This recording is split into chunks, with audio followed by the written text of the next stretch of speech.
I'm here with Michigan State Representative Gay Dagnogo, and she has an initiative to help free Kwame Kilpatrick. That's a concern for many African Americans. Why did you take on this task? So first I want to make it clear that it wasn't mine alone. Several members of our community, several pastors, several leaders have pushed forward a petition for clemency and commutation for Kwame Kilpatrick long before I got involved. I held a meeting with one of the representatives here that worked directly with the president on one of the topics he talked about tonight, opportunity zones.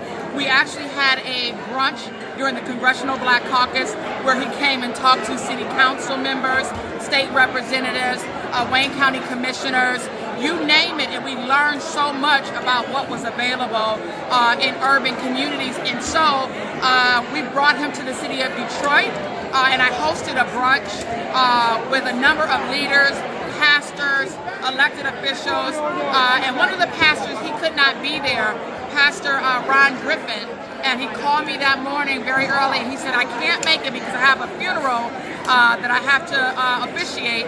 However, I wanted you to make sure that you lift up in the room the necessity of pardoning or providing clemency to Kwame Kilpatrick. They had already worked on the petition for his clemency. His pastor, Bishop J. Drew Sheard, Bishop Edgar Van, Bishop Wayne T. Jackson, they've already been working on this, so I don't want to take the credit for that. And I see you, is this the formal document you have here? Yes, I just handed one to President Trump. He took it, and he said that he would work on it. He would look at it, and he took it. He took time to talk to us. What did he say? What are you asking him to do specifically? I introduced myself, and I told him I was Sherry Gay Dagnogo, state representative from the city of Detroit, and that I was coming on behalf of Kwame Kilpatrick to provide clemency and commutation. And he took it, and he said that he would definitely look into it, and he would work on it.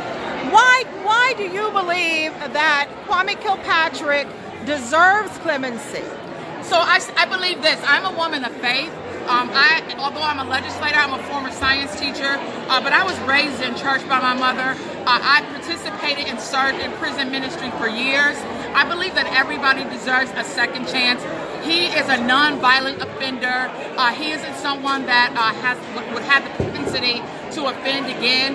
He served time. A number of his peers want to see him out. I'm a Detroit Caucus chair serving in the legislature. He served in the legislature. Several legislators signed on to this letter. Several pastors signed on to this letter. Is this a bipartisan effort? I've received a heads up from a number of bipartisan people. They didn't sign the letter, but a number of them have indicated that they worked with Kwame when he was in the legislature. He's a bright man and he deserves it.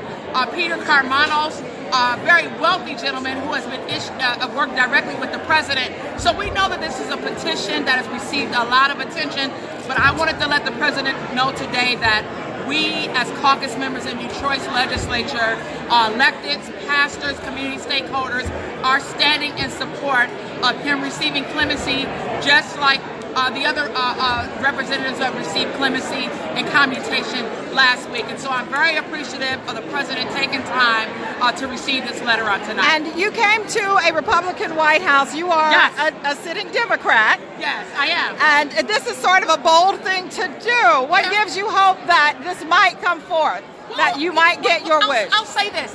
I came into the legislature understanding my party ideology, but I started working with members on both sides of the aisle. I'm very committed to prison reform.